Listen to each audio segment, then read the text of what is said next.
अस्सलाम वालेकुम। अच्छा जी, ਠਰਕ ਔਰ ਸੜਕ ਇਨਸਾਨ ਨੂੰ ਕਿਤੇ ਵੀ ਲੈ ਜਾਂਦੀ ਆ। ਫੈਸਲਾਬਾਦ ਦੀ ਸਭਾ ਨਸੀਮ ਨੂੰ ਠਰਕ ਜਿਹੜਾ ਸੀ ਨਾ, ਉਹ ਜੇਲ੍ਹ ਲੈ ਗਿਆ। ਠਰਕ ਕਿੱਦਾਂ ਦਾ ਸੀਗਾ ਕਿ ਸੱਚਾ ਪਿਆਰ ਲੱਭਦੀ ਲੱਭਦੀ 3 ਵਿਆਹ ਕਰਾ ਬੈਠੀ, ਲੇਕਿਨ ਸੱਚਾ ਪਿਆਰ ਨਹੀਂ ਲੱਭਿਆ। ਇਹ ਸੱਚਾ ਪਿਆਰ ਲੱਭਦੀ ਸੀ ਮੈਰੀ ਵਾਲਾ, ਜਿਹੜਾ ਗੁਜਰਾਂ ਵਾਲੇ ਦੀ ਬੀਬੀ ਨੂੰ ਤਾਂ ਲੱਭ ਗਿਆ ਸੀਗਾ, ਲੇਕਿਨ ਫੈਸਲਾਬਾਦ ਦੀ ਸਭਾ ਨਸੀਮ ਜਿਹੜੀ ਹੈ ਨਾ, ਇਹਨੇ ਬੜੀ ਕੋਸ਼ਿਸ਼ ਕੀਤੀ ਕਿ ਇਹਨੂੰ ਮੈਰੀ ਵਾਲਾ ਸੱਚਾ ਪਿਆਰ ਲੱਭ ਜਾਵੇ, ਲੇਕਿਨ ਨਹੀਂ ਲੱਭਿਆ।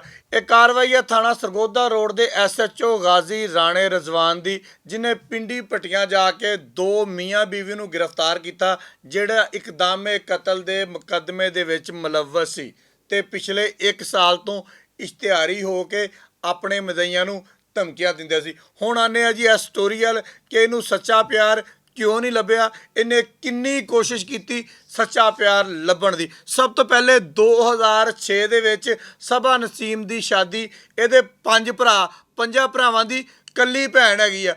5 ਭਰਾ ਰਲ ਕੇ ਧੂਮ-ਧਾਮ ਦੇ ਨਾਲ, ਕਿੱਦਾਂ ਭਲਾ ਧੂਮ-ਧਾਮ ਦੇ ਨਾਲ ਸ਼ਾਦੀ ਕਰਦੇ ਆ ਰਜ਼ਾਕ ਨਾਮੀ ਬੰਦੇ ਦੇ ਨਾਲ, ਸਾਂਗਲੇ। ਇਹ ਉਹਦੇ ਨਾਲ 2 ਸਾਲ ਰਹਿੰਦੀ ਆ। ਉੱਥੇ ਇਹਨਾਂ ਦਾ ਕੋਈ ਦੂਰ ਦਾ ਰਿਸ਼ਤੇਦਾਰ ਨਦੀਮ ਹੁੰਦਾ ਵਾ, ਉਹ ਆ ਕੇ ਮਿਲਦਾ ਵਾ, ਇਹ ਝੜੀ ਗੁੱਲਾ ਕਰ ਰਹੇ ਹੁੰਦੇ ਆ। ਉੱਤੋਂ ਛਾਪਾ ਪੈ ਜਾਂਦਾ, ਛਾਪਾ ਯਾਨੀ ਕਿ ਇਹਦਾ ਬੰਦਾ ਮਾਰ ਲੈਂਦਾ, ਉਹ ਇਹਨੂੰ ਉੱਤੋਂ ਰੰਗੇ ਉੱਤੋਂ ਫੜ ਲੈਂਦਾ ਤੇ ਫਿਰ ਜਨਾਬ ਤਲਾਕ ਦੇ ਦਿੰਦਾ। ਇਹ ਜਨਾਬੇ ਲਈ ਆਪਣਾ ਸਾਜ਼ੋ ਸਮਾਨ ਚੱਕਦੀ ਆ ਤੇ ਘਰ ਵਾਪਸ ਆ ਜਾਂਦੀ ਆ। ਨਦੀਮ ਦੇ ਨਾਲ ਹਲਕੀ ਹਲਕੀ ਚੁੰਝ ਜਿਹੜੀ ਆ, ਇਹ ਲੜਾਈ ਰੱਖਦੀ ਆ। ਇਹਦੇ ਭਰਾ ਰਲ ਮਿਲ ਕੇ ਇਹਦਾ ਦੂਸਰਾ ਵਿਆਹ ਕਰ ਦਿੰਦੇ ਆ ਜੀ ਰਹਿਮਾਨ ਦੇ ਨਾਲ, ਜਿਹਦਾ ਤਾਲੁਕ ਹੁੰਦਾ ਹਾਸਲਪੁਰ ਦੇ ਵਿੱਚ। ਕਿੱਥੇ ਭਲਾ? ਹਾਸਲਪੁਰ ਦੇ ਵਿੱਚ। ਉੱਥੇ 4 ਸਾਲ ਰਹਿੰਦੀ ਆ। 4 ਸਾਲ ਦੇ ਦੌਰਾਨ ਉੱਥੇ ਇੱਕ ਬੰਦਾ ਹੁੰਦਾ ਕਾਸ਼ਫ, ਸਾਡਾ ਕੈਮਰਾਮੈਨ ਵੀ ਕਾਸ਼ਫ ਆ, ਲੇਕਿਨ ਇਹ ਹਾਸਲਪੁਰ ਦਾ ਕਾਸ਼ਫ ਸੀਗਾ। ਉਹਦੇ ਨਾਲ ਝੜੀ ਗੁੱਲਾ ਕਰਦੀ, ਫਿਰ ਫੜੀ ਜਾਂਦੀ ਆ। ਫੜਦਾ ਕੌਣ ਹੈ ਜੀ? ਇਹਦਾ ਦੂਜਾ ਬੰਦਾ ਰਹਿਮਾਨ। ਉਹ ਜਨਾਬੇ ਅਲੀ ਨੂੰ ਤਲਾਕ ਦਿੰਦਾ ਵਾ, ਤਲਾਕ ਦੇ ਕੇ ਸਾਜ਼ੋ ਸਮਾਨ ਦੇ ਨਾਲ ਘਰ ਤੋੜ ਦਿੰਦਾ ਵਾ। ਫਿਰ 5 ਭਰਾ ਤੇ ਪਿਓ ਸਿਰ ਫੜ ਕੇ ਬਹਿ ਜਾਂਦੇ ਆ ਕਿ ਇਹ ਸਾਡੀ ਕੁੜੀ ਸਭਾ ਨਸੀਮ ਚਾਹੁੰਦੀ ਕੀ ਆ, ਸਾਨੂੰ ਇਹੀ ਪਤਾ ਨਹੀਂ ਲੱਗਣ ਡਿਆ। ਕਿੱਸਾ ਮੁਖਤਸਰ, ਫੌਰੀ ਤੌਰ ਤੇ ਦਾ ਤੀਸਰਾ ਵਿਆਹ ਕਰ ਦਿੱਤਾ ਜਾਂਦਾ ਵਾ ਫੈਸਲਾਬਾਦ ਦੇ ਨਾਲ ਤਾਲੁਕ ਰੱਖਣ ਵਾਲੇ ਅਫਜ਼ਲ ਨਾਮੀ ਬੰਦੇ ਦੇ ਨਾਲ। ਉੱਥੇ ਜਨਾਬੇ ਅਲੀ ਇਸ ਬੀਬੀ ਦਾ ਫਿਰ ਮੁਆਸ਼ਕਾ ਹੋ ਜਾਂਦਾ ਵਾ ਇੱਕ ਅਨੀਸ ਨਾਮੀ ਬੰਦੇ ਦੇ ਨਾਲ। ਅਨੀਸ ਨਾਮੀ ਬੰਦੇ ਦੇ ਨਾਲ ਅਫਜ਼ਲ ਜਿਹੜਾ ਵਾ ਫਿਰ ਇਹਨੂੰ ਝੜੀ ਗੁੱਲਾ ਕਰਦਿਆਂ ਆ ਫੜ ਲੈਂਦਾ ਵਾ। ਤੁਸੀਂ ਵੇਖਣਾ ਝੜੀ ਗੁੱਲੇ ਮੇਰੇ ਅੱਜ ਵਾਲੇ ਵਲੌਗ ਦੇ ਵਿੱਚ ਆ ਕਿੰਨੇ ਗਏ ਆ। ਤੁਸੀਂ ਕਮੈਂਟ ਕਰਕੇ ਦੱਸਣਾ ਵਾ ਕਿ ਇਹਨੂੰ ਕਿਹੜਾ ਸੱਚਾ ਪਿਆਰ ਚਾਹੀਦਾ ਸੀਗਾ ਜਿਹੜਾ ਲੱਭਿਆ ਹੀ ਨਹੀਂ, ਔਰ ਲੱਭਦੇ ਲਭਾਉਂਦੇ ਇਹ ਇੱਥੋਂ ਤੱਕ ਪਹੁੰਚ ਗਈ ਕਿ ਆਪਣੇ ਭਰਾਵਾਂ ਦੇ ਉੱਪਰ ਫਾਇਰਿੰਗ ਕਰ ਦਿੱਤੀ। FIR ਬਾਅਦ 'ਚ ਪੜ੍ਹਦੇ ਆ, ਪਹਿਲੇ ਪਿਛਲੀ ਸਟੋਰੀ ਤੁਹਾਨੂੰ ਸੁਣਾਉਣ ਲੱਗਾ ਵਾਂ।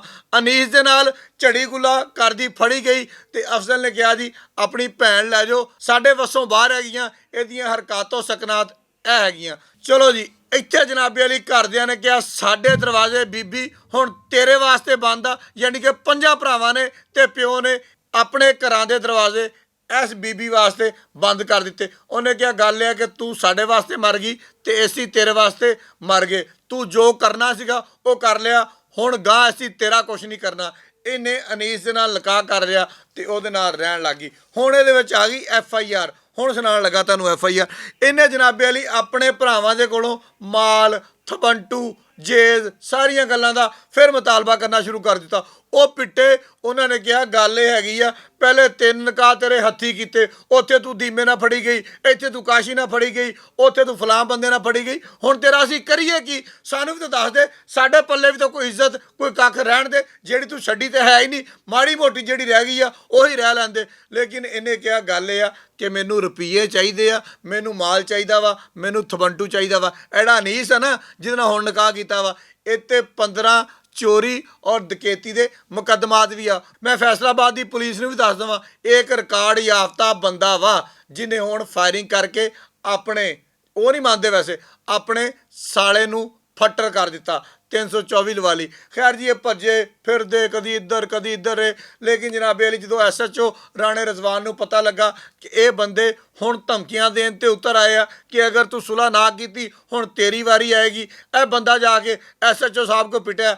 SHO ਗਾਜ਼ੀ ਰਾਣਾ ਰਜ਼ਵਾਨ ਇੱਕ ਨਰਮ ਦਿਲ ਰੱਖਣ ਵਾਲਾ ਬੰਦਾ ਵਾ, ਉਹ ਜਨਾਬੇ ਅਲੀ ਨਾਲ ਤੁਰਿਆ, ਇਹਨਾਂ ਨੂੰ ਜਾ ਕੇ ਪਿੰਡੀ ਭੱਟੀਆਂ ਤੋਂ ਗ੍ਰਿਫਤਾਰ ਕਰਕੇ ਹੁਣ ਜੇਲ੍ਹ ਭੇਜ ਦਿੱਤਾ।